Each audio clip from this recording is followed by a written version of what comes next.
हाँ जी बेटा जी, welcome back. यहाँ पे क्या है कि क्वेश्चन में ये बी है, this is not 6, it is B, this is B. Okay, तो वापस से देखिए, बाकी सब वही है, कोई चेंजेस नहीं है। क्या कहा था मैंने, पी एक्स की वैल्यू है X cube plus A X square plus B X plus 6, और क्वेश्चन ने कह रखा है कि x minus two is a factor of P X. X minus two factor of P X है, तो at x is equals to two, X is equals to two कैसे आया, इसको 0 के बराबर पुट किया तो x की वैल्यू 2 है, तो P2 का वैल्यू 0 होना चाहिए। P2 का मतलब क्या है कि x जहां जहां है वहां वहां 2 पुट कर देना, प्लस a 2 का square plus b 2 plus 6 is equals to 0। तो आपके पास आया 8 plus 4a plus 2b plus 6 is equals to 0। आपने सिंप्लीफाई किया तो आपके पास आया 8 प्लस 6, 8 प्लस 6 ऐड करेंगे तो आपके पास आएगा 14, 4a plus 2b plus 14 is equals to 0, और you can say that 4a plus 2b is equals to minus 14। ठीक है, मैं क्या कर रहा हूं, b के आंसर निकाल रहा हूं। आई एम सेइंग के 2b जो है वो माइनस 14 माइनस 4a के बराबर हो जाएगा। This is a, not 9 a, और दो पूरी इक्वेशन को 2 से डिवाइड करने पे b should be equal to minus 7 minus 2 है। ये बात आई क्या नहीं समझ में? क्या किया इस स्टेप के बाद, पहले तो इसमें मैंने क्या किया, b को यहीं पे रखा, बाकी सबको दूसरी तरफ ले गया, बाकी सबको दूसरी तरफ ले गया तो दोनों का साइन चेंज हो गया। दूसरा मैंने क्या किया, हाँ जी वापस से देखो, पहले क्या किया मैंने, b को इधर रखा, b को इधर रखा और बाकी सबको दूसरी तरफ भेज दिया, तो दूसरी तरफ भेजने पे दोनों का साइन चेंज हो गया। दूसरी बार मैंने क्या किया कि पूरी इक्वेशन को डिवाइड बाय 2 कर दिया। डिवाइड बाय 2 करने से क्या, आप कैसे भी समझ लो, या तो 2 को दोनों के न्यूमरेटर में ले गए या डिवाइड बाय 2 कर दिया।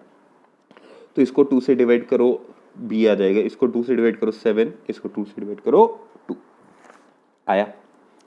ठीक है, अब आगे चलते हैं। ये तो आपके पास फर्स्ट इक्वेशन बनी, नोट कर लेते हैं। अब आगे चलते हैं। नाउ क्वेश्चन आगे हमसे कह रहा है, let me take another paper.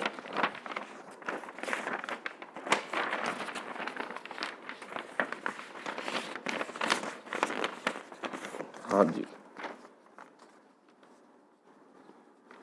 पहले तो क्वेश्चन देख लेते हैं। क्वेश्चन आपसे कह रहा है आगे कि भाई x माइनस टू के से डिवाइड करने पे तो फैक्टर आ जाएगा, x माइनस टू फैक्टर है। अच्छा, x माइनस टू अगर फैक्टर है तो रिमाइंडर कितना आएगा, 0 आएगा। Very good. अच्छा जी, मगर ये कह रहे हैं कि अगर मैंने x माइनस 3 से इसको डिवाइड किया तो रिमाइंडर कितना आ जाएगा, 3 आ जाएगा, मतलब 3 बचेगा। तो इसका मतलब क्या है कि अब मैं रिमाइंडर थ्योरम लगाऊंगा। रिमाइंडर थ्योरम कैसे लगाऊंगा मैं कहूंगा सिंस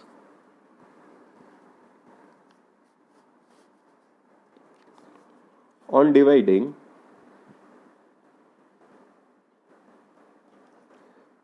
px by, किससे डिवाइड कर रहे हैं, x माइनस 3 से, x minus 3 we get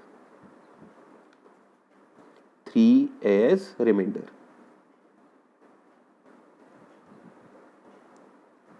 3 reminder आता है, 3 रिमाइंडर आया तो कैसे आया सॉरी, इसका मतलब क्या हुआ कि P3 वापस से, अगर x minus 3, if x minus 3 is equal to 0 तो x कितना आ गया, 3 आ गया। तो इसका मतलब क्या आया, P3 की वैल्यू कितने आएगी, 3।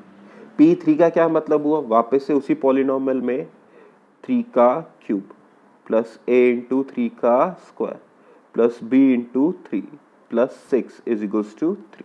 आई क्या बात समझ में? इसकी वैल्यू जो है 3 के बराबर होनी चाहिए।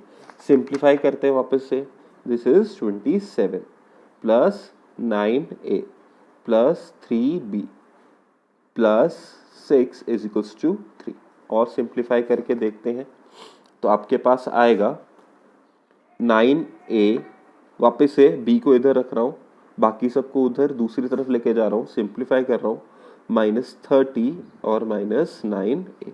ठीक है, कॉन्स्टेंट्स को सिंप्लीफाई करोगे तो आपके पास 30 आएगा, और हाँ 30 आएगा, और वेरिएबल्स में यहाँ पे 9a and this is 3। b वापस से आप इस बार आप किससे मल्टीप्लाई कर रहे हो, 3 से। b की वैल्यू क्या आएगी, -10 और -3।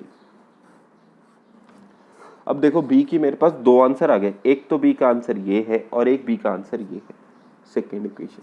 क्या मैं कह सकता हूं कि b का आंसर भले ही मैं यहां से निकालूं या यहां से निकालूं, वो तो आंसर सेम ही आएगा। या फिर ऐसे देखो, b का आंसर ये भी है और b का आंसर ये भी है, इसका मतलब ये दोनों आंसर भी आपस में क्या होने चाहिए, बराबर होने चाहिए। तो from equation 1 and 2 we can write -7 -2a, b का RHS यहां से और b का RHS यहां से, दोनों बराबर आने चाहिए। ठीक है, अब सारे वेरिएबल एक तरफ, सारे कॉन्स्टेंट्स दूसरी तरफ। -2a + 3a is equals to -10 + 7।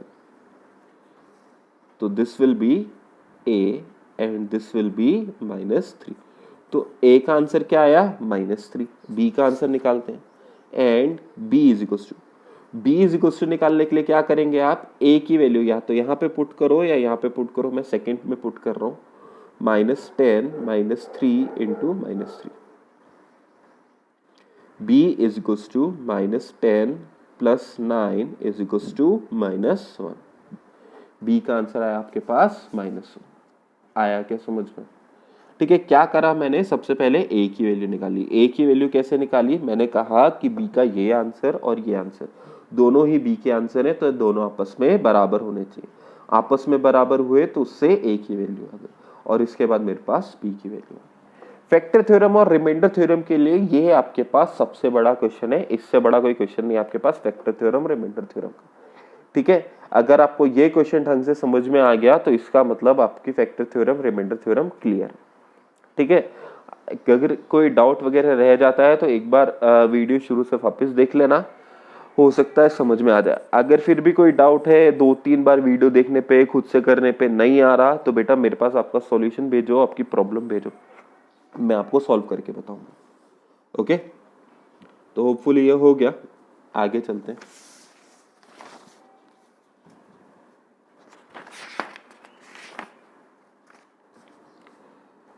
Now see, next question. Without actual division, show that this is exactly divisible by x square plus 2x plus 3.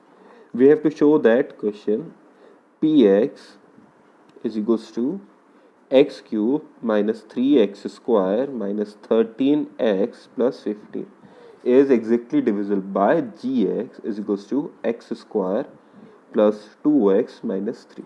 ठीक है, अगर हमें यहाँ पे लॉन्ग डिवीजन करके नहीं बताना, लॉन्ग डिवीजन करके बताना होता तो आसान होता। कैसे लॉन्ग डिवीजन करके बताना होता, तो हम क्या करते, डिवाइड कर लेते आंसर, रिमाइंडर अगर 0 आ जाता तो ये डिविजिबल है, नहीं आता तो नहीं है।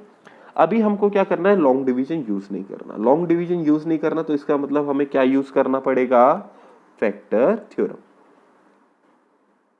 फैक्टर थ्योरम यूज करने के लिए हमारे पास जो पॉलिनोमियल होना चाहिए वो लीनियर पॉलिनोमियल होना चाहिए।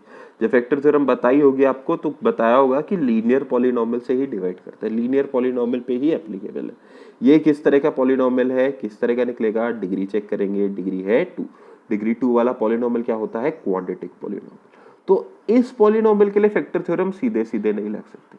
यहाँ पे क्या करेंगे, पहले तो इसका स्प्लिटिंग करेंगे। स्प्लिटिंग देखो, 1 और 3, 1 और 3 के फैक्टर क्या हुए, 1 और 3, x square plus 3x minus x minus 3। ठीक है, तो this is x plus 3 minus 1 x plus 3, तो this is x minus 1 x plus 3। Okay, तो gx की वैल्यू आई x माइनस 1 और x प्लस 3।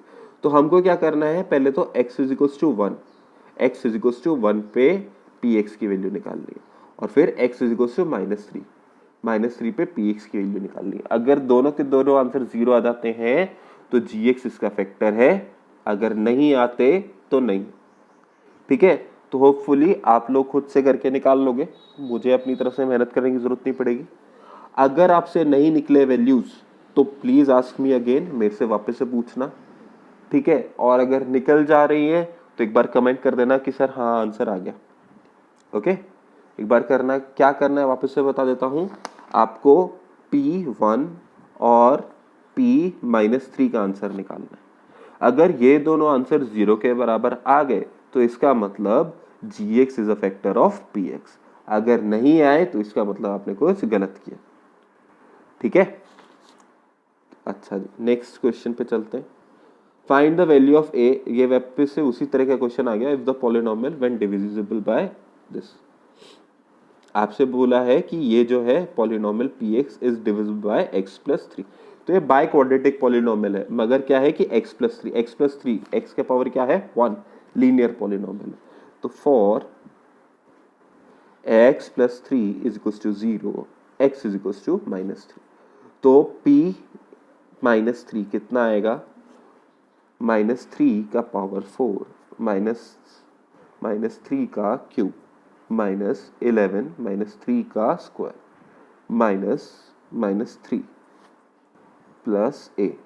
इसका वैल्यू किसके बराबर होना चाहिए, 0 के बराबर होना चाहिए।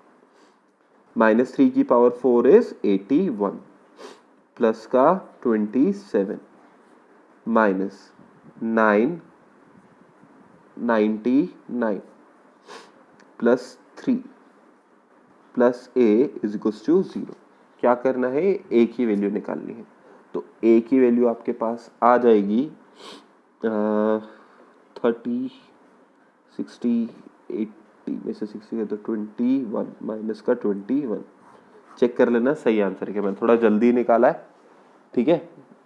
होपफुली आपके पास करेक्ट आंसर आ जाएगा, नहीं आए तो एक बार वापस से कैलकुलेशन करके देख लेना। a की वैल्यू -21 हो मेरे हिसाब से तो आपका सही आंसर होगा, ठीक है। मगर आप फिर भी एक बार खुद से निकाल के चेक कर लेना, मैंने थोड़ी जल्दी की है कैलकुलेशन, हो सकता है कुछ गलत कर दिया हो, गलत तो कर ही दिया।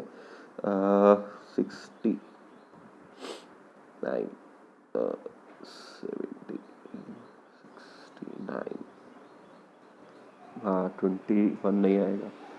ये a की वैल्यू आएगी आपके पास 81 माइनस 69,